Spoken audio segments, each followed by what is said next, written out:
मैं शपथ लेती हूँ कि विद्यार्थी मेरा धर्म है। मानवता की सेवा करना मेरा परम लक्ष्य है। राष्ट्र की उन्नति में सदैव तत्पर रहूंगी। अपने कर्तव्य मार्ग पर आगे बढ़ते हुए एक स्वच्छ, सुंदर तथा भ्रष्टाचार मुक्त भारत का निर्माण करूंगी। जय हिंद।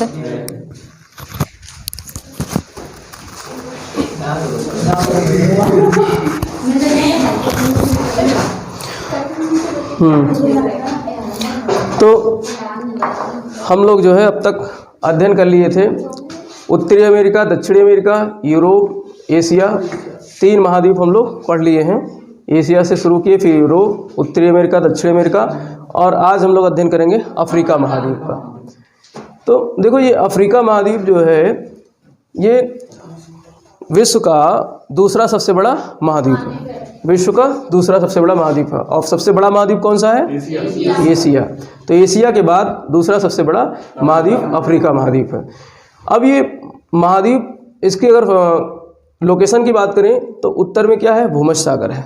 ये वाला जो सागर है कौन सा सागर कहलाता है? भूमध्य सागर।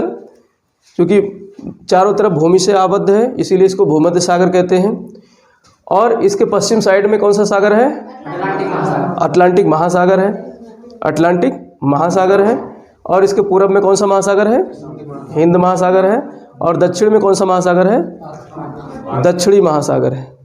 दक्षिण में कौन सा महासागर है? दक्षिणी महासागर। आर्कटिक तो क्या है? सागर है कि वो आर्कटिक दक्षिण में कि उत्तर में है?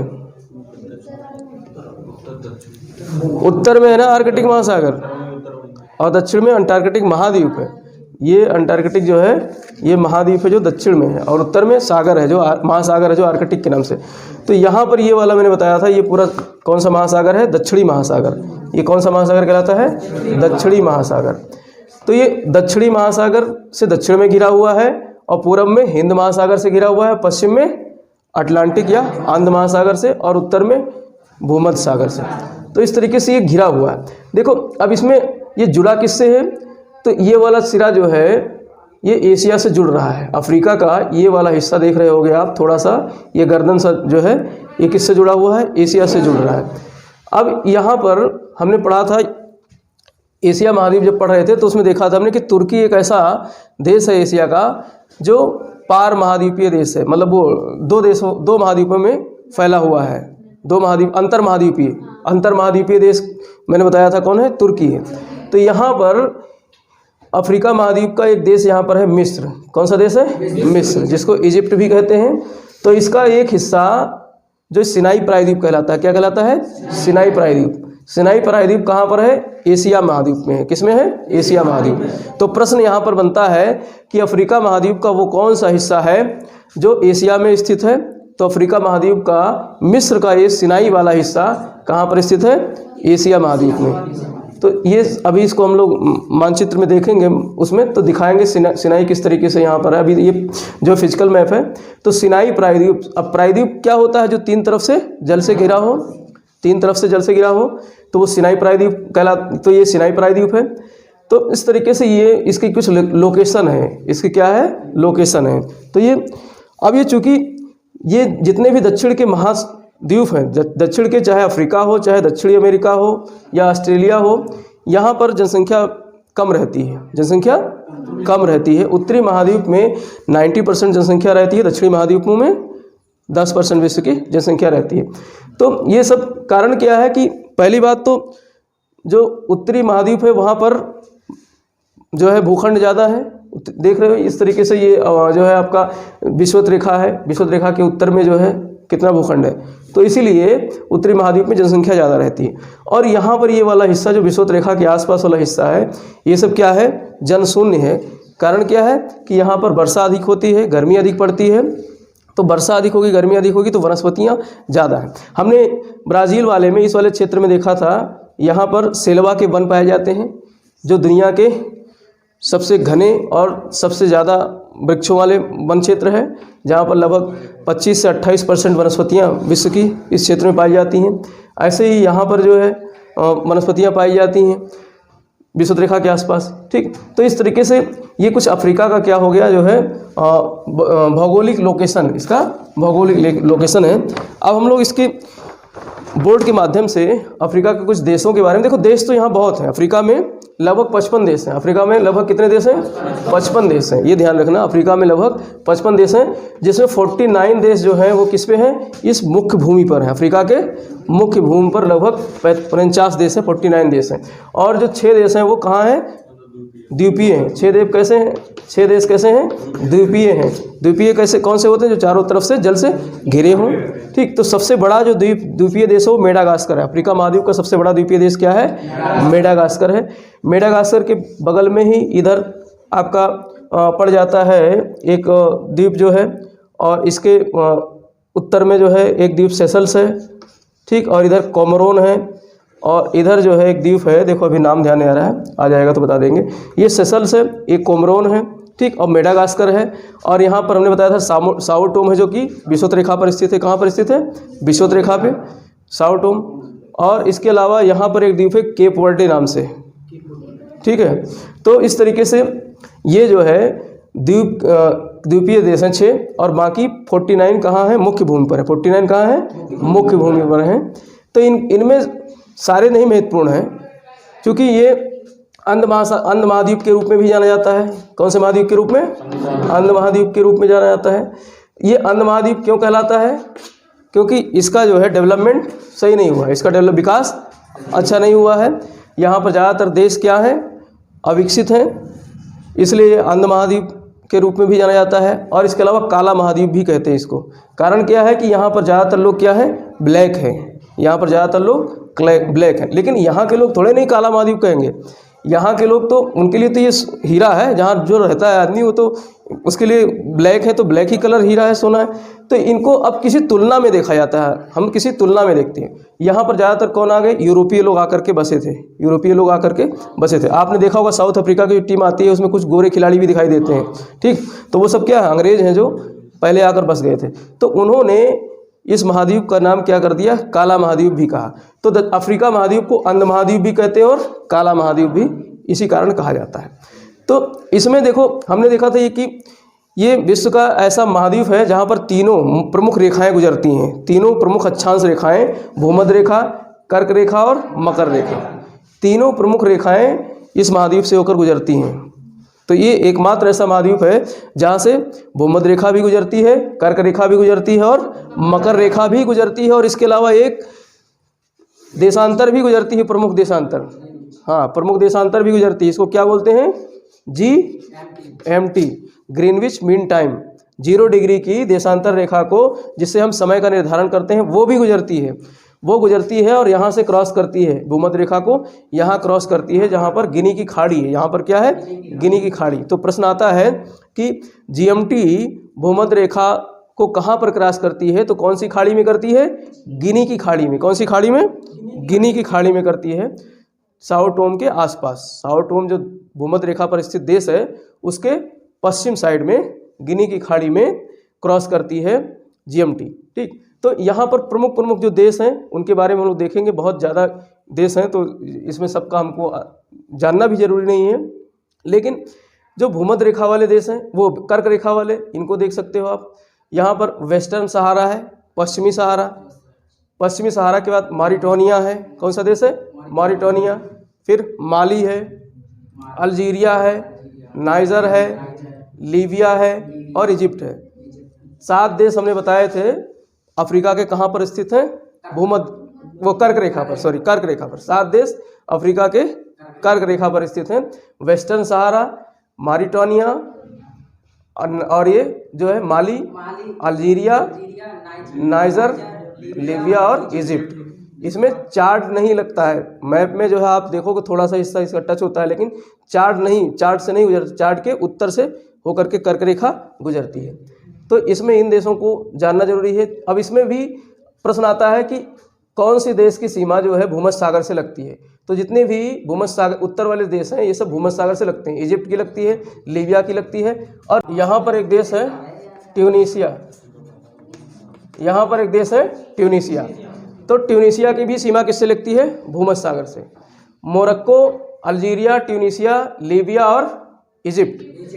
ये 1, 2, 3, 4 और 5 देशों की सीमा किससे लगती है? भूमध्य सागर से। 5 देशों की सीमा किससे लगती है? भूमध्य सागर से। अफ्रीका के 5 देशों की सीमा किससे लगती है? भूमध्य सागर से। मोरक्को, अल्जीरिया, ट्यूनीशिया, लीबिया और इजिप्ट। और इसके अलावा इधर से आपका जो है स्पेन है, और स्पेन और मोरक्को के बीच से एक जल संधि है जिसको बोलते हैं जिब्राल्टर। कौन सी जल संधि? जिब्राल्टर। तो जिब्राल्टर जल संधि कहाँ से गुजरती है? मोरक्को को अलग करती है। मोरक्को और स्पेन को अलग करती है कौन? जिब्राल्टर जल संधि। तो ये तो हो गया आपका कर्क रेखा। कर्क रेखा पर स्थित है वेस्टर्न सहारा, मॉरिटानिया, माली, अल्जीरिया, नाइजर, लीबिया, इजिप्ट। इसके बाद में ये रेड सी से गुजर जाती है। और देखो इजिप्ट की अगर बात करें तो इजिप्ट कुछ चीज़ों के लिए महत्वपूर्ण है। आपने पढ़ा होगा नील नदी की सभ्यता। नील, जैसे हमारे भारत में हड़प्पा की सभ्यता का विकास हुआ था। हड़प्पा कौन सी नदी? सिंधु नदी, इसलिए उसको सिंधु घाटी की सभ्यता भी बोलते हैं। तो ऐसे ही मिस्र की सभ्यता का विकास हुआ था नील नदी के किनारे। मिस्र की सभ्यता का विकास हुआ था नील नदी के किनारे। तो इजिप्ट इसीलिए महत्वपूर्ण है। और इजिप्ट कुछ और चीज़ों के लिए महत्वपूर्ण है। यहाँ पर पिरामिड्स के लिए महत्वपूर्ण है और ममी के लिए महत्वपूर्ण है। ममी और पिरामिड्स के लिए महत्वपूर्ण है। ममी और पिरामिड्स के लिए महत्वपूर्ण है। देखो तो पिरामिड्स एक्चुअली, ममी क्या है? इन लोगों का क्या विश्वास था? बहुत पुराने हैं, लगभग 4-4 हज़ार 5-5 हज़ार वर्ष पहले की जो है ये जो है ममी मिलती हैं। तो इन लोगों का पाषाण काल में, मतलब जब ये यहाँ की सभ्यता जो थी उस समय मिस्र की जब सभ्यता, नील की सभ्यता थी, तो यहाँ के लोगों का ये विश्वास था कि इंसान दोबारा जिंदा होगा। इसीलिए वो क्या करते थे? इंसान को सुरक्षित उसके शरीर को लपेट करके रखते थे, दफनाते नहीं थे बल्कि सुरक्षित रख देते थे कि फिर से इसमें आत्मा आएगी, और जब आत्मा आएगी तो आदमी जीवित हो जाएगा। तो इनका विज्ञान बहुत अच्छा था, इनका विज्ञान बहुत संपन्न था। ये कोई नाइट्रोजन का लेप बनाते थे, नाइट्रोजन का लेप बनाते थे और उस शरीर पे लेप लगा करके और फिर उसको कॉटन से लपेट करके रख देते थे। ऐसे मम्मी आप देख सकते हो जयपुर में जा करके, वहाँ के जो है संग्रहालय में, लखनऊ के संग्रहालय में ऐसी मम्मी रखी हुई हैं। ठीक, तो उनको संजो कर रखा जाता था, तो उसे बोलते थे मम्मी। और जो पिरामिड्स हैं, पिरामिड्स एक्चुअली क्या है कि ये देवताओं के जो है स्मारक होते थे। जैसे हमारे यहाँ मंदिर होते हैं या जो मुसलमानों के कब्र होते हैं, उसके ऊपर मस्जिद बना देते हैं या कुछ जो है इस तरीके से बना दिया जाता है, ऐसे ही पिरामिड्स होते हैं यहाँ पर। कुछ इस तरीके से जो है त्रिभुज इस तरीके से जो है बनाया जाता था पिरामिड्स। ठीक, बड़े ऊंचे ऊंचे। अब ये पिरामिड्स जो होते हैं ये बड़े बड़े पत्थरों को ऊपर ले जा करके इस तरीके से कोनाकार जो है बैठाया जाता था। तो ये पिरामिड्स मिस्र में जो है कहाँ के महत्वपूर्ण है? तो गीजा के। मिस्र में कहाँ के सबसे ज़्यादा महत्वपूर्ण पिरामिड है? गीजा। गीजा में पिरामिड्स की पूरी श्रृंखला मिली है। तो प्रश्न आएगा कि गीजा किस लिए मशहूर है? पिरामिड्स के लिए। वहाँ पर आज भी जो है गीजा में इस तरीके से पिरामिड्स देखने को मिल जाएगी। तो ये इसीलिए मिस्र को नील नदी का उपहार कहा जाता है। गिफ्ट ऑफ नाइल किसको कहा जाता है? मिस्र को कहा जाता है। और ये वाला क्षेत्र में बता रहा था, ये वाला हिस्सा जो है क्या कहलाता है? सिनाई प्रायद्वीप। ये वाला हिस्सा क्या कहलाता है? सिनाई प्रायद्वीप। तो ये किस में है? एशिया महाद्वीप में। ये किस में है? एशिया। देखो सिनाई, ये प्रायद्वीप क्या कहलाता है? जो हिस्सा 3 तरफ से जल से घिरा हो, 3 तरफ से जल से घिरा हो। ठीक, तो उसे क्या बोलते हैं? प्रायद्वीप। एक इधर भी एक जल राशि है, एक खाड़ी है, और एक खाड़ी इधर भी है। तो अब ये प्रश्न आएगा, सिनाई प्रायद्वीप कौन से जल राशियों से घिरा हुआ है? तो पूरब साइड में अक्वाबा की खाड़ी है। पूरब साइड में कौन सी खाड़ी है? अक्वाबा की खाड़ी। अक्वाबा की खाड़ी, अक्वाबा की खाड़ी, ये वाला हिस्सा जो निकला हुआ है कौन सी खाड़ी है? अक्वाबा की खाड़ी। और जो पश्चिम साइड में, सिनाई प्रायद्वीप के पश्चिम साइड में जो जल की खाड़ी है, जल भरा हुआ है, वो सुएज की खाड़ी कहलाती है। Gulf of Suez, gulf of Suez. और यहीं पर सिनाई प्रायद्वीप को कौन अलग करता है? सुएज नहर। सिनाई प्रायद्वीप को इजिप्ट से मुख्य भूमि से अलग करने वाली कौन सी रेखा है? सुएज नहर। सुएज नहर लगभग 162 किलोमीटर लंबी है। कितनी लंबी है? 162 किलोमीटर लंबी है। 1869 ईस्वी में इसको बनाया गया था। सुएज नहर को 1869 ईस्वी में बनाया गया था। अब देखो जो सुएज नहर है क्यों महत्वपूर्ण है? सुएज नहर क्यों महत्वपूर्ण है? देखो कोई भी जहाज, जैसे ये भारत है, ये भारत है, भारत से मुंबई से कोई भी जहाज चला तो अरब सागर हो करके अदन की खाड़ी में प्रवेश करेगा। कहाँ प्रवेश करेगा? अदन। अब जाना है इसको, कहाँ जाना है? इटली जाना है। भारत के जहाज को कहाँ जाना है? इटली। तो उसके पास दो मार्ग है। जब यहाँ सुएज नहर नहीं था तब इसको जाने के लिए इस तरीके से दक्षिण से जाना रहता था। दक्षिण से मतलब दक्षिणी जो दक्षिण अफ्रीका है इसके तट से जो है टच करते हुए इस तरीके से ऐसे जाते हुए फिर या तो जिब्राल्टर की संधि से प्रवेश करके फिर इटली जाना था। तो कितना लंबा यात्रा करना था। लेकिन 1869 में सुएज नहर बना दिए जाने के कारण ये 7000 किलोमीटर की दूरी कम हो गई। ये प्रश्न सीधा आया है कि अभी 2-3 साल पहले वाले पीसीएस की परीक्षा में आया था और ये एनसीईआरटी में भी लिखा हुआ है कि सुएज नहर के बन जाने से भारत और यूरोप के बीच की दूरी कितनी कम हो गई है? 7000 किलोमीटर कम हो गई है। तो वो यहाँ से सुएज नहर मतलब यहाँ से प्रवेश करेगा, जो ये तो अरब सागर है, ठीक। अरब सागर से जहाज हमारा अदन की खाड़ी में प्रवेश करेगा। कहाँ करेगा? अदन की खाड़ी। अदन की खाड़ी अरब प्रायद्वीप को अलग करता है अफ्रीका महाद्वीप से। ये अदन की खाड़ी हो गया। फिर इसके आगे चलेंगे तो ये कौन सी सागर है? कौन सा सागर है? रेड सी। ये कौन सा सागर है? लाल सागर। और मैंने बताया था लाल सागर, इसको लाल सागर क्यों कहते हैं? क्योंकि यहाँ पर कुछ जो है ऐसे एल्गी पाए जाते हैं जो सतह पर तैरते रहते हैं, जिनका कलर क्या होता है? लाल होता है। इसलिए इसका जल क्या होता है? लाल दिखाई देता है। तो इसको लाल सागर कहते हैं। फिर लाल सागर से जहाज हमारा प्रवेश करेगा सुएज की खाड़ी में। कहाँ प्रवेश करेगा? सुएज की खाड़ी में। और यहाँ पर इतनी दूरी पर 162 किलोमीटर की दूरी पर जो है कुछ चौड़ा जो है एक नहर बना दिया गया है। बड़े से बड़े जहाज भी यहाँ चले जाते हैं। तो इस तरीके से यहाँ पर एक, अब जब जहाज यहाँ से जाएगा तो जहाज के रुकने का एक स्टेशन भी होता है। तो उस स्टेशन को क्या बोलते हैं? बंदरगाह या पत्तन। तो यहाँ पर सुएज नहर के दक्षिणी साइड में एक पत्तन है जिसका नाम है सुएज पत्तन। सुएज नहर के दक्षिण में एक पत्तन है जिसका क्या नाम है? सुएज पत्तन, सुएज पोर्ट। सुएज पोर्ट दक्षिण में है। अब फिर जहाज यहाँ जाएगा तो भूमध्य सागर में प्रवेश करने से पहले उसको एक पत्तन से गुजरना पड़ेगा उत्तर में। तो उत्तर में जो पत्तन है उसको बोलते हैं पोर्ट सईद। क्या बोलते हैं? पोर्ट सईद या सईद पत्तन। क्या बोलते हैं? सईद पत्तन। तो प्रश्न सीधे सीधे आता है कि जो सुएज नहर है, सुएज नहर के उत्तर में कौन सा पत्तन स्थित है? सुएज नहर के उत्तर में कौन सा पत्तन है? सईद पत्तन। और सुएज नहर के दक्षिण में कौन सा पत्तन है? सुएज पत्तन, सुएज पत्तन। तो अभी हाल ही में 2021 की घटना थी, मार्च या अप्रैल की घटना थी 2021 में। एक जहाज जो है चाइना से जा रहा था सामान लेकर के रोटरडम बंदरगाह, नीदरलैंड के यूरोप में इधर एक बंदरगाह है जो है नीदरलैंड में, रोटरडम। तो इसी सुएज नहर से जा रहा था और हवा बहुत तेज़ चली। तो उस जहाज़ तो ऐसे जा रहा था और वो क्या हो गया? पलट गया। मतलब ऐसे पलट नहीं, मतलब गिर नहीं गया, उसकी दिशा जो है घूम गई। अब आड़ी खड़ी हो गई।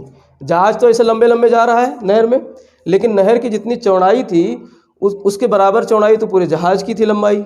तो जहाज़ जब घूम जाएगा इस तरीके से तो नहर को क्या कर लेगा? पूरा ब्लॉक कर देगा। तो अब जब नहर को ब्लॉक कर दिया तो इधर से जाने वाले जहाज़ सब लाइन में खड़े हुए हैं, उधर से आने वाले जहाज़ सब लाइन में खड़े हैं। तो लगभग हफ्ता भर जो है ये जहाज़ वहाँ खड़ा रहा। अब इसके खड़े रहने से जो यहाँ की कमाई थी इजिप्ट की, वो उस पर जो है असर पड़ा। तो उसने चार्ज लगा दिया, जिसका जहाज़ था उस जहाज़ पे जाने कितने डॉलर का जो है चार्ज लगाया था कि इतना हमको इतने दिन का टैक्स दो, क्योंकि इतने दिन हमारा ये ब्लॉक रहा है आवागमन, हमको तो बहुत टैक्स आता है एक हफ्ते में। तो उस बेचारे को जो है देना पड़ा। फिर यहाँ पर जेसीबी और तमाम चीज़ें ले जा करके और इस जहाज़ को खाली करके घुमाया गया। लगभग एक हफ्ते का टाइम लगा था। फिर इसे ले जाकर खाली किया गया, पहुँचाया गया। तो इस तरीके से ये सुएज नहर इसलिए महत्वपूर्ण है। तो इसका निर्माण कब किया गया था? 1869 ईस्वी में, ठीक। तो मिस्र इसलिए महत्वपूर्ण है। और ये मोरक्को, अल्जीरिया, लीबिया ये हो गया, ठीक। और ये पूरा यहाँ पर जो क्षेत्र है ये पूरा क्या कहलाता है? सहारा मरुस्थल।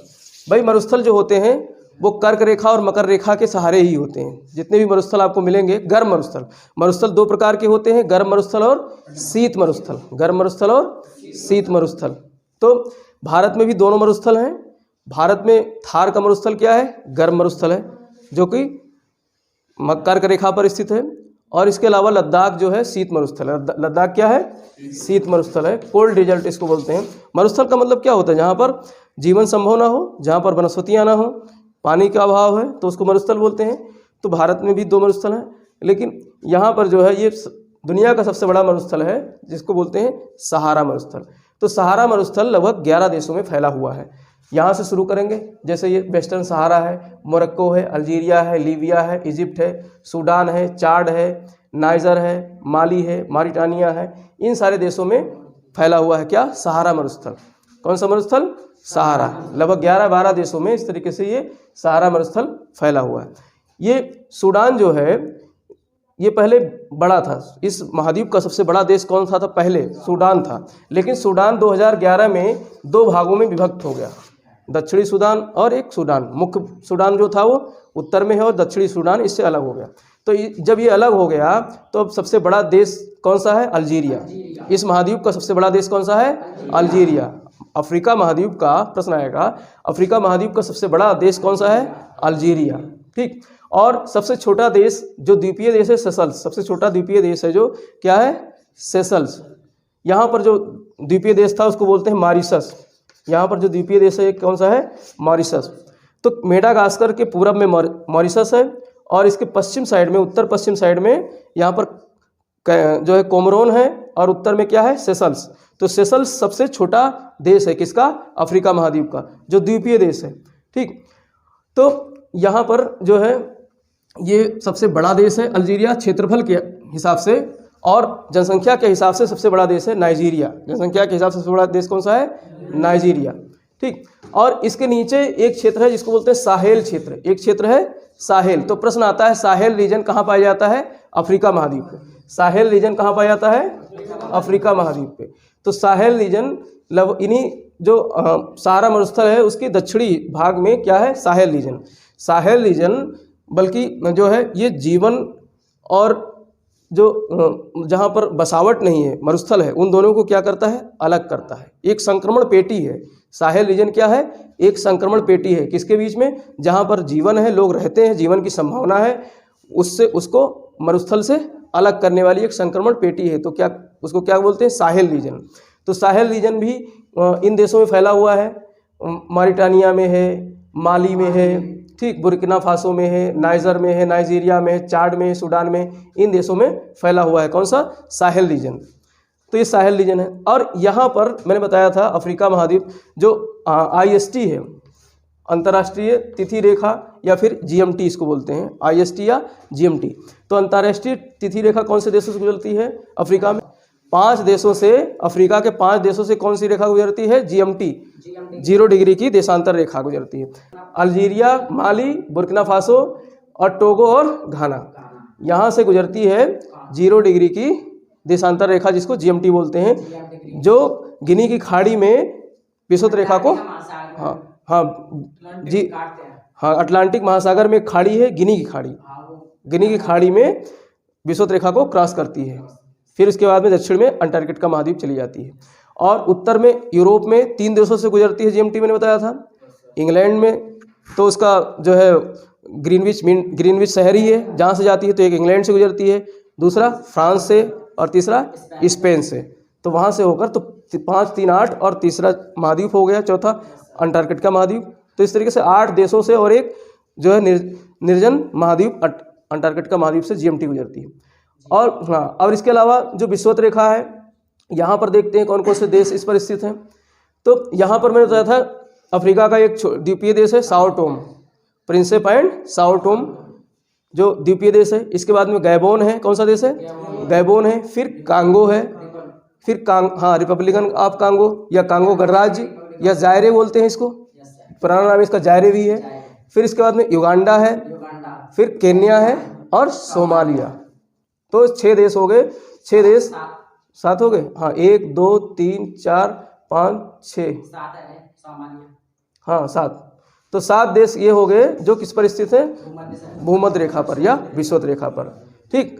तो ये जो है, अब इसमें एक झील भी पड़ती है, इसमें एक झील भी पड़ती है जो विषुवत रेखा पर स्थित है। और अफ्रीका महाद्वीप की सबसे बड़ी झील है, क्या नाम है? विक्टोरिया झील। अफ्रीका महाद्वीप की सबसे बड़ी झील विक्टोरिया झील जो किस पर स्थित है? विषुवत रेखा या भूमध्य रेखा पर। हाँ, और इसके बाद में मकर रेखा, मकर रेखा गुजरती है नामीबिया से, बोत्सवाना से और साउथ अफ्रीका से और मोजाम्बिक और मेडागास्कर। 1 2 3 4 5 देशों से गुजरती है। कौन? मकर रेखा, नामीबिया, बोत्सवाना, दक्षिण अफ्रीका, मोजाम्बिक और मेडागास्कर। तो ये 5 देशों से गुजरती है जो है आपकी मकर रेखा। अब इनमें कुछ महत्वपूर्ण चीज़ें हैं, जैसे ये वाला क्षेत्र क्या कहलाता है, ये हॉर्न टाइप का है ना, मैंने बताया था हॉर्न ऑफ अफ्रीका है। ये देख रहे हो सींग की तरीके से बना हुआ है, तो इसको बोलते हैं हॉर्न ऑफ अफ्रीका। अब हॉर्न ऑफ अफ्रीका में 4 देश मैंने बताए थे आते हैं हॉर्न ऑफ अफ्रीका में। एक तो इरिट्रिया है, ठीक, जिबूती है, इथोपिया है और सोमालिया। यहाँ से लेकर के ये पूरा क्या कहलाता है, हॉर्न ऑफ अफ्रीका, अफ्रीका की सींग। तो इरिट्रिया है, जिबूती है, इथोपिया है और सोमालिया। अब इसमें भी अगर कभी कभी कुछ किताबों में सिर्फ 3 ही देश बताता है, सिर्फ 3 ही देश, जिबूती, इथोपिया और सोमालिया। अब वो कहेगा, अगर चारों ऑप्शन दे दिया और कहेगा इनमें से किसको हॉर्न ऑफ अफ्रीका नहीं कहते हैं, तो आप इरिट्रिया पे जाना। लेकिन कुछ किताब कहते हैं चारों देश क्या हैं, हॉर्न ऑफ अफ्रीका हैं। अगर चौथा देश इरिट्रिया देता है और पूछता है इनमें से कौन सा हॉर्न ऑफ अफ्रीका का देश नहीं है, तो इरिट्रिया पे जाना। नहीं तो ऑथेंटिक किताबों में 4 देश ही लिखे हुए मिलते हैं, इरिट्रिया भी है, इथोपिया भी है, जिबूती भी है और सोमालिया भी है। तो इसलिए जो है इसको हॉर्न ऑफ अफ्रीका कहते हैं, ये जानना आप, ठीक। और अगर इसको हम देखें ध्यान से, ये यहाँ पर झीलों की कुछ श्रृंखला है। यहाँ पर तो एक जो नदी है, जो दुनिया की सबसे बड़ी नदी है, यहाँ से निकलती है और इस तरीके से चली जाती है, ठीक। दुनिया की सबसे लंबी नदी कौन सी है, नील नदी, जिसका निकास कहाँ से है, विक्टोरिया झील से, जिसका निकास कहाँ से है, विक्टोरिया झील से। और यहाँ पर इथोपिया में एक झील है ताना झील, एक झील है ताना झील विक्टोरिया में। यहाँ से निकलती है नीली नील, यहाँ से निकलती है नीली नील, कौन सी नील, नीली नील नदी, नीली नील नदी निकलती है। और यहाँ से विक्टोरिया से निकलती है श्वेत नील नदी, वाइट। तो 2 नील नदियाँ निकलती हैं, सफ़ेद और नीली। श्वेत नील कहाँ से निकलती है, विक्टोरिया से। श्वेत नील कहाँ से निकलती है, विक्टोरिया से। और ब्लू नील या नीली नील कहाँ से निकलती है, इथोपिया के एक झील है ताना झील से। तो ताना झील से निकलती। अब ये दोनों झील जा करके सूडान की राजधानी खार्तूम है, सूडान की राजधानी खार्तूम, तो वहाँ पर संगम होता है, इन दोनों नदियों का संगम होता है। फिर ये क्या कहलाती है, नील। तो ये इसकी लंबाई यहाँ से लेकर यहाँ तक बहुत लंबी है, लगभग 6500 किलोमीटर लंबी है, 6500 किलोमीटर लंबी नदी है ये लगभग। तो अब ये नदी यहाँ पर इजिप्ट में एक डैम बनाया गया है, इजिप्ट में इस नदी पर, नील नदी पर, जो प्रश्न हमेशा पूछता रहता है, अस्वान बांध, कौन सा बांध, अस्वान बांध। प्रश्न पूछता है अस्वान बांध किस नदी पर स्थित है, नील नदी पर। ये प्रश्न यहाँ से इसलिए आता है क्योंकि नील नदी विश्व की सबसे लंबी नदी है और इसीलिए इस पर एक डैम बना हुआ है। तो ये प्रसिद्ध डैम है अस्वान डैम। और इसके जब डैम बनाएंगे तो इसके पीछे पानी भरेगा कि नहीं भरेगा, तो उसको क्या बोलते हैं, झील, जलाशय। तो यहाँ पर एक जलाशय भी है जिसका नाम है नासिर झील। क्या नाम है, नासिर झील। तो नासिर झील भी इजिप्ट में है, कहाँ है, इजिप्ट में, मिस्र में। और ये अस्वान बांध के पीछे स्थित है, अस्वान बांध के पीछे स्थित है, ठीक। तो इस तरीके से अब इजिप्ट की राजधानी क्या है, काहिरा। इजिप्ट की राजधानी क्या है, कैरो या काहिरा। अंग्रेजी वाले कैरो बोलते हैं और वैसे हिंदी वाले काहिरा बोलते हैं।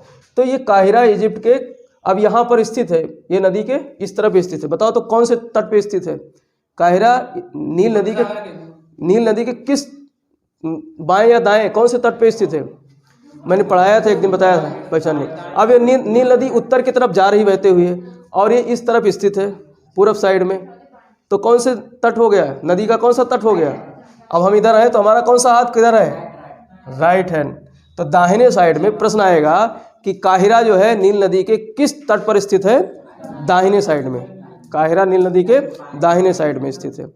इसको पहचानते कैसे हैं, नदी जिस तरफ बहते हुए जा रही उस तरफ तुम भी बहते चले जाओ, तो जो हाथ तुम्हारा जिस तरफ होगा उसी, जो चीज़ उधर होगा वही उसका तट हो जाएगा। तो चूंकि ये तट इधर स्थित है जो है पूरब साइड में नदी के, तो ये कौन सा वो हो गया तट, दायां तट। तो दाएं तट पे स्थित है मिस्र की राजधानी काहिरा।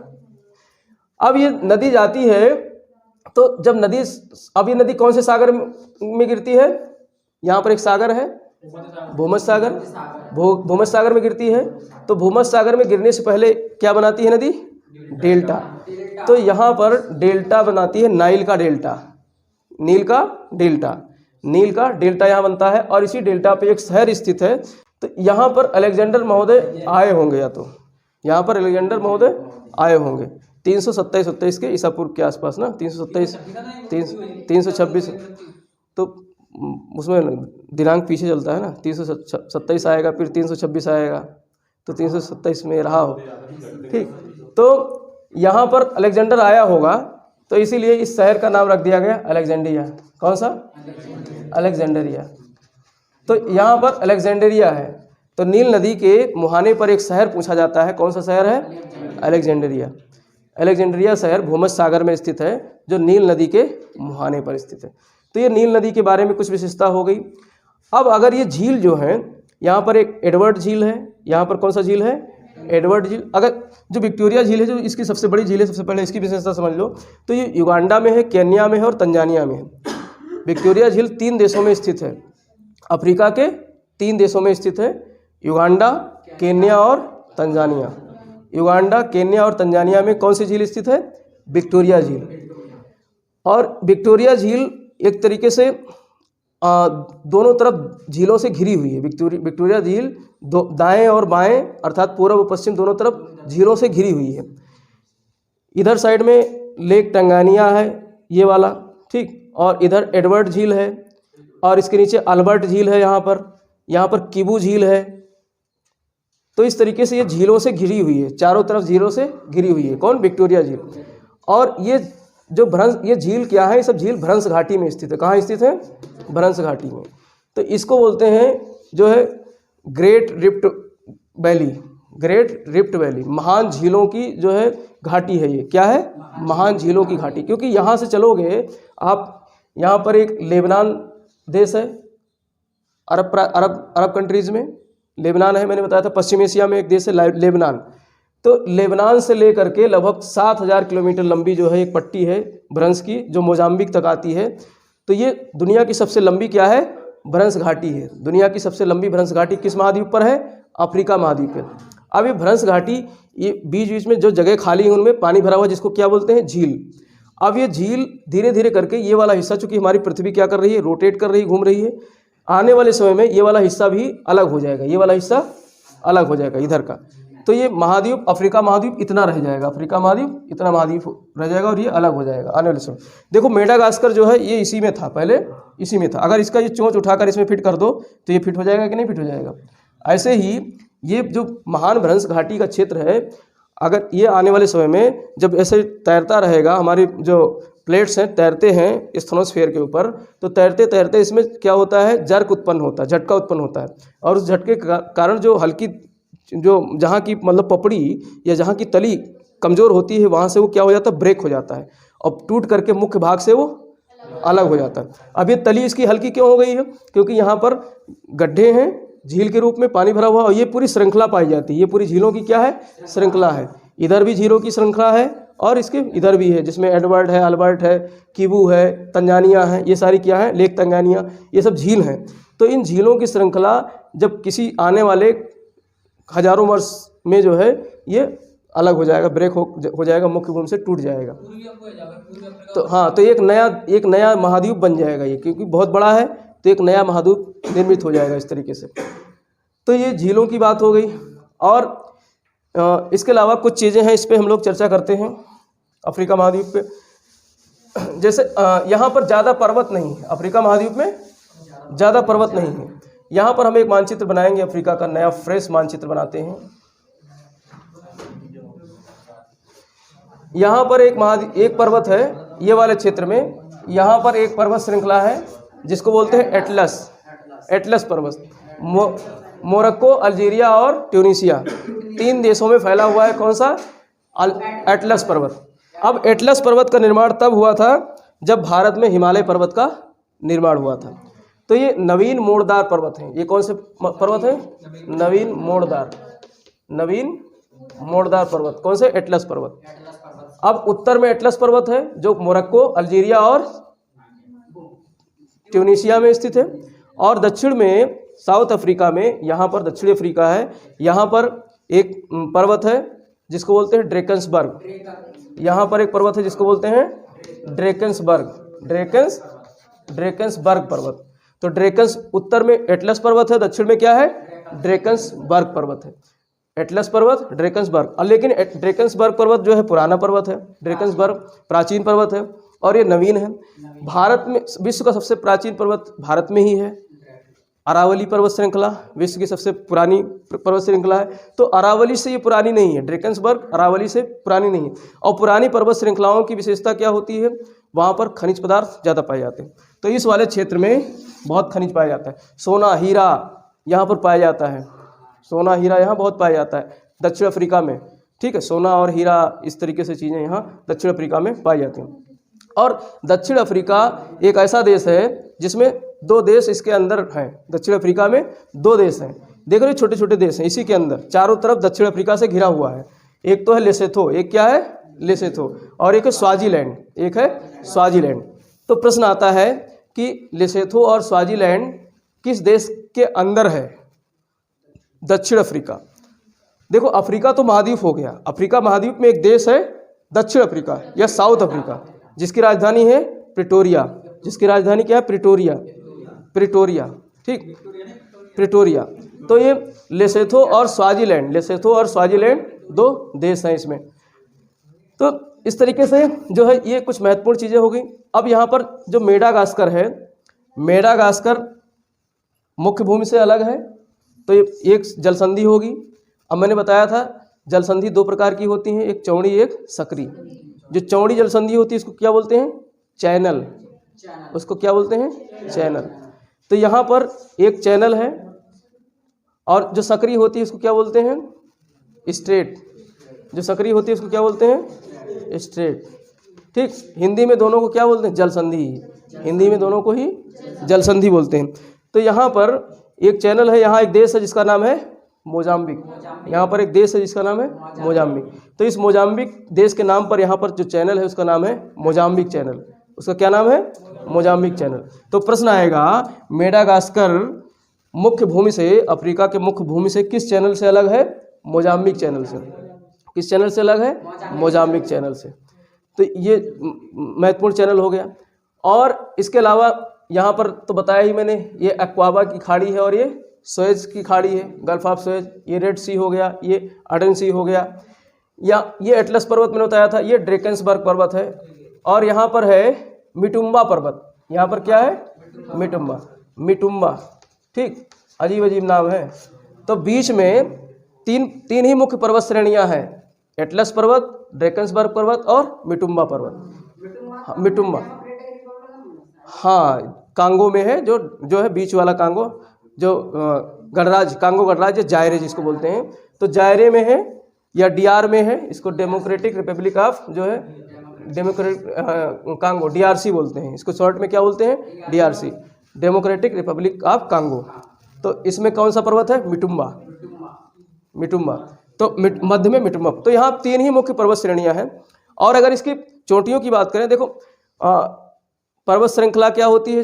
जो काफ़ी लंबी दूर तक फैली हो, पर्वत की जो है विस्तार, जैसे हिमालय है वो क्या है? श्रृंखला है, पूर्व से पश्चिम तक लगभग 3200 किलोमीटर फैली हुई है। तो ये इस तरीके से ये तो पर्वत श्रेणी होंगी। लेकिन इसी पे कुछ ऊंची ऊंची चोटियाँ होती, जैसे ये पर्वत श्रृंखला इस तरीके से जा रही है, इसी पे एक सबसे ऊंची हो गई, ये तो ये क्या कहलाती है? चोटी कहलाती है। ठीक है। तो यहाँ पर जो एक पर्वत चोटी है जिसका नाम है किलिमंजारो, माउंट किलिमंजारो। तो माउंट किलिमंजारो सबसे ऊंची चोटी है। अफ्रीका महाद्वीप की सबसे ऊंची चोटी कौन सी है? Mount Kilimanjaro. क्या नाम है? Mount Kilimanjaro. और ये जो है ज्वालामुखी पर्वत है। ये क्या है? ज्वालामुखी पर्वत, जो प्रसुप्त ज्वालामुखी है। क्या है? प्रसुप्त ज्वालामुखी। लेकिन कैमरून देश में, कैमरून देश है, यहाँ पर एक ज्वालामुखी पर्वत है जिसको माउंट कैमरून बोलते हैं। क्या बोलते हैं? माउंट कैमरून बोलते हैं। और ये क्या है? सक्रिय ज्वालामुखी। तो अफ्रीका महाद्वीप की सक्रिय ज्वालामुखी का क्या नाम है? Mount Cameroon. माउंट कैमरून जो कैमरून देश में है, सक्रिय ज्वालामुखी। लेकिन यहाँ पर केन्या में एक पर्वत है, केन्या और इथोपिया के बॉर्डर पे एक पर्वत है, चोटी है, माउंट केन्या। कौन सा? Mount Kenya. Mount Kenya. अब ये किस लिए महत्वपूर्ण है, इसकी चर्चा हम इसलिए करेंगे कि माउंट केन्या जो है इसके पश्चिम साइड में तो इथोपिया है और पूर्व साइड में क्या है, केन्या है।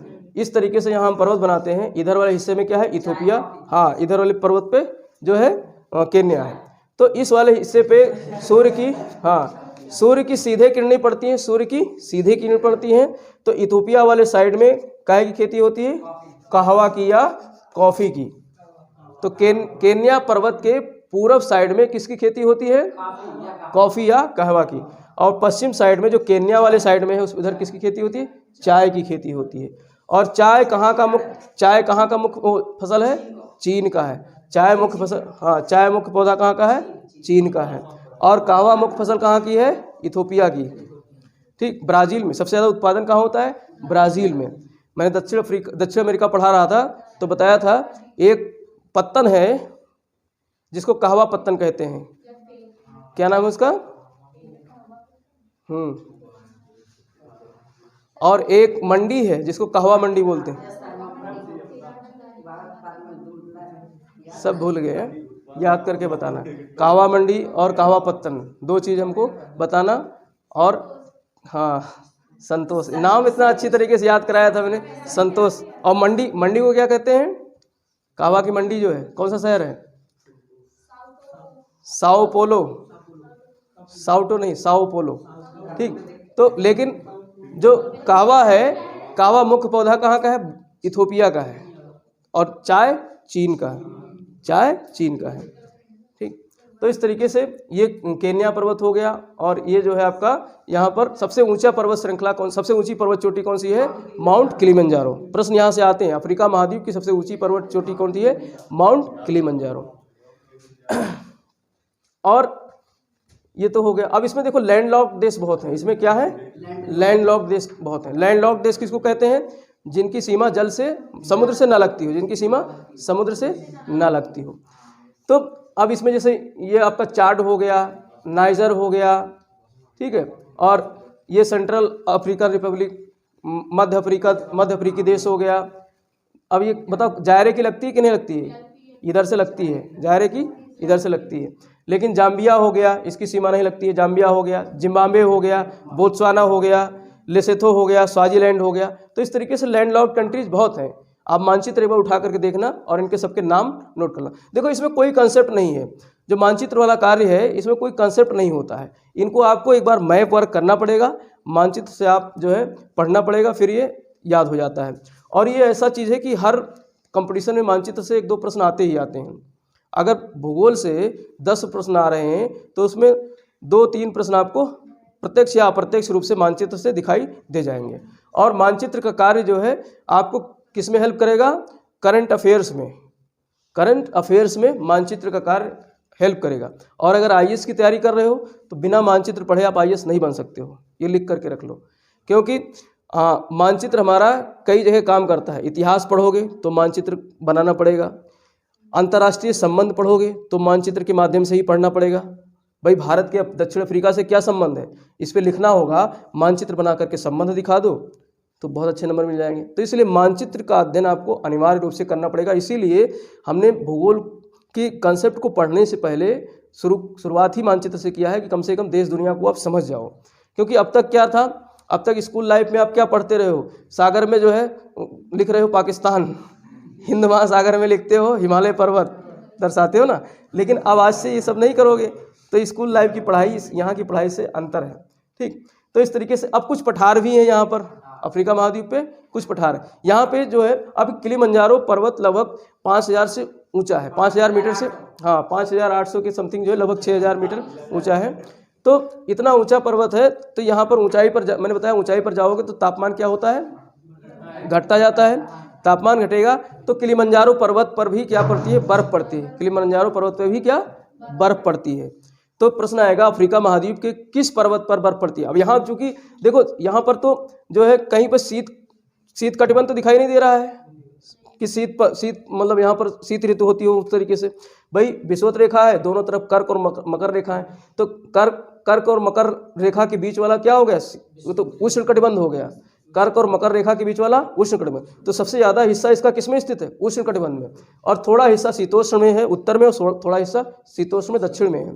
तो इसलिए जो है अफ्रीका महाद्वीप में तो बर्फ़ पड़नी ही नहीं चाहिए, लेकिन किलिमंजारो एक ऐसा पर्वत है जिसकी ऊंचाई मैक्सिमम है, ज़्यादा है, तो इतनी ऊंचाई पर जाने पर तापमान कम हो जाता है, चाहे वो भूमध्य रेखा पर, अब ये भूमध्य रेखा के आसपास ही स्थित है किलिमंजारो, लेकिन यहाँ पर तापमान अधिक होने के बावजूद भी बर्फ़ पड़ती है क्योंकि ये ऊंचाई पर है।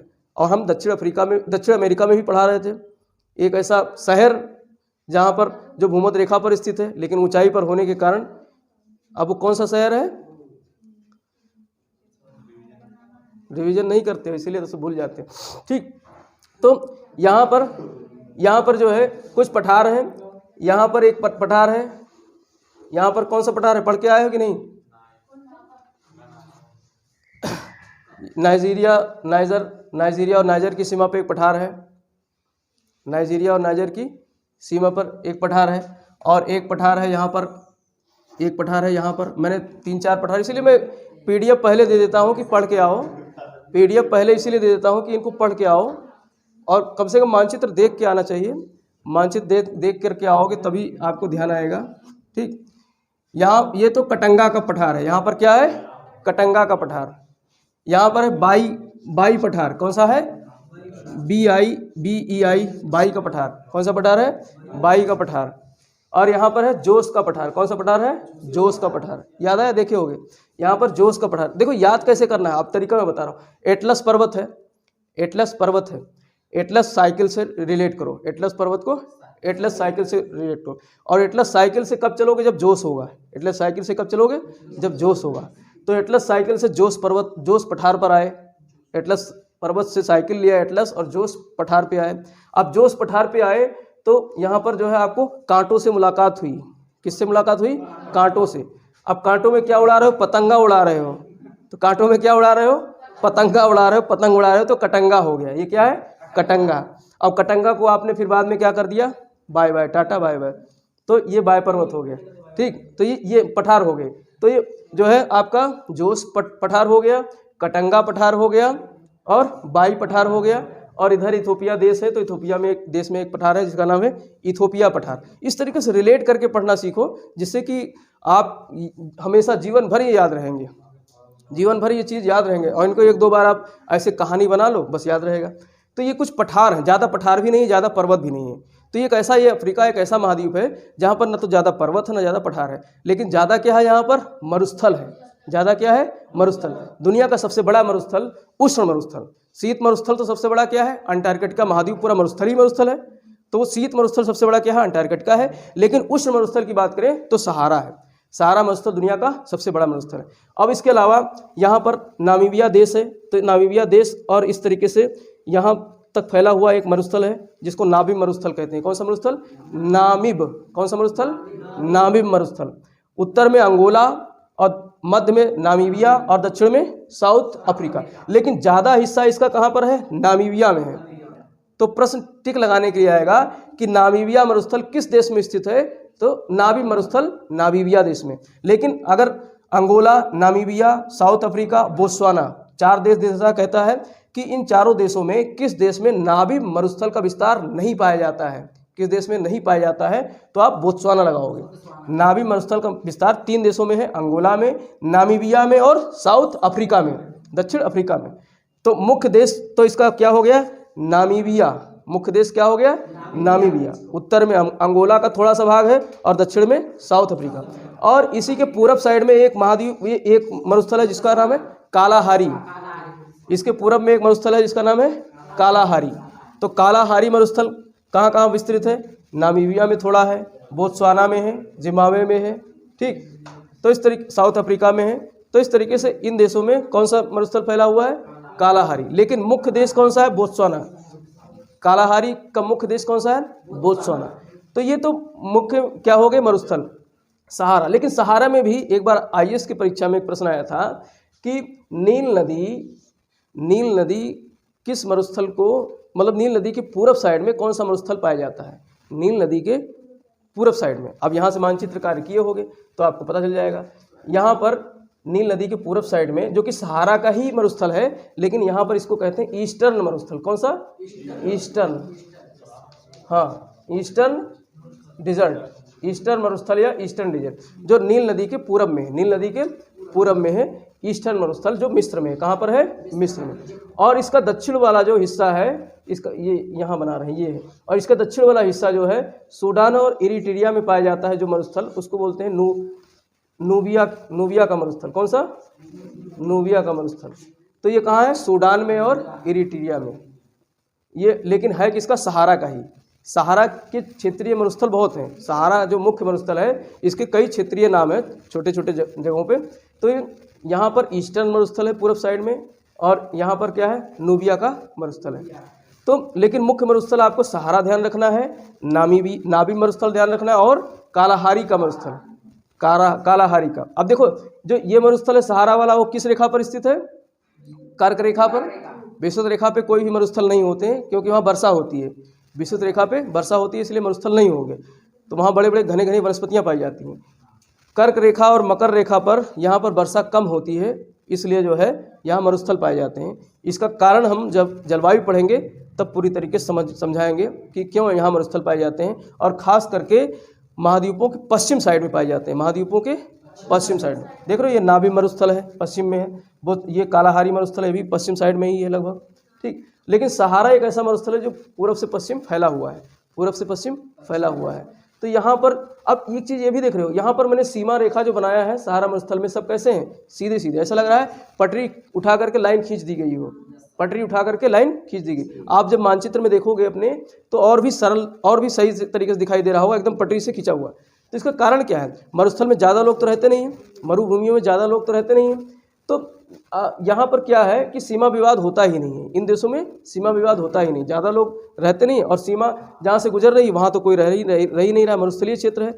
तो इन्होंने जो है अपनी सीमा ऐसे निर्धारित कर ली। अब यहाँ पर अगर कोई जलोढ़ मिट्टी वाला क्षेत्र होता, कोई उपजाऊ क्षेत्र होता, कृषि वाला क्षेत्र होता, कोई शहर होता, तो फिर इनमें विवाद होता, लड़ाई होती, तब सीमा ऐसे जाती है, ऐसे घूमती, इस तरीके से जाती, ठीक। लेकिन ये सीमा सब सीधी सीधी हैं, तो यहाँ पर विवाद होता ही नहीं। कारण क्या है? यहाँ जनसंख्या कम है ही नहीं, मरुस्थलीय क्षेत्र है, इसलिए दक्षिण की अपेक्षा आप उत्तर के देशों की सीमा देखोगे तो बिल्कुल सीधी सीधी खींची गई हैं। ये इंटरव्यू के प्रश्न आते हैं, इंटरव्यू में इसी प्रकार से प्रश्न पूछे जाते हैं बड़ी परीक्षाओं में, कि जो है अफ्रीका महाद्वीप में सहारा क्षेत्र में ज़्यादातर देशों की सीमा रेखाएं वो सीधी सीधी क्यों खींची गई हैं? तो सीधे जनसंख्या का जो है आप हवाला देते हुए इसको सिद्ध कर सकते हो। तो इस तरीके से ये तो जो है आपका झील हो गया, हमने यहाँ देख लिया, मरुस्थल देख लिए, और जो है पठार देख लिए, पर्वत देख लिए, और जो है महान भ्रंश घाटी का क्षेत्र देख लिया जो अफ्रीका में ही है। प्रश्न आएगा महान भ्रंश घाटी का क्षेत्र कहाँ है? अफ्रीका महाद्वीप में। और अफ्रीका, इस महान भ्रंश घाटी के सहारे ही जो पूरब वाला हिस्सा है अफ्रीका का, जो हॉर्न वाला है, ये सारा क्षेत्र टूटने के कगार पे है, आने वाले हज़ारों वर्षों में टूट सकता है, टूट करके एक नया महाद्वीप बन सकता है, ठीक। अब देखो ये जैसे ये अरब प्रायद्वीप है, अरब प्रायद्वीप है ना। अब ये अरब प्रायद्वीप किसी समय में अफ्रीका का भाग था कि नहीं? भाई ये रेड सी अलग हो गया, रेड सी भाई ये अलग हुआ, खिसक गया इधर, तो लाल सी बन गया, पानी भर गया इसमें, रेड सी आ गया। नहीं तो ये पहले किस में था? अगर इसको उठा करके आप इसमें जोड़ दोगे तो फिर बैठ जाएगा कि नहीं बैठ जाएगा? तो ऐसे ही ये भी किसी समय में पूरा अलग हो जाएगा इस भ्रंश दरार के सहारे। अब भ्रंश घाटी क्या होता है? भ्रंश, ये सब हम लोग जब माउंटेन पढ़ेंगे, पर्वत की उत्पत्ति कराएंगे, तो वहाँ पर देखेंगे किस तरीके से माउंटेन का निर्माण होता है भ्रंशों के सहारे। भ्रंश जो भ्रंशोत पर्वत कैसे बनते हैं, ब्लॉक माउंटेन्स, वो सब हम लोग वहाँ अध्ययन करेंगे। तो भ्रंश के बारे में सिर्फ इतना जान लो कि महान भ्रंशों का क्षेत्र कहाँ है? अफ्रीका महाद्वीप में, ठीक। तो इस तरीके से अफ्रीका महाद्वीप के जो है कुछ महत्वपूर्ण बातें यहाँ पर हो गई। कल हम लोग ऑस्ट्रेलिया पढ़ेंगे, और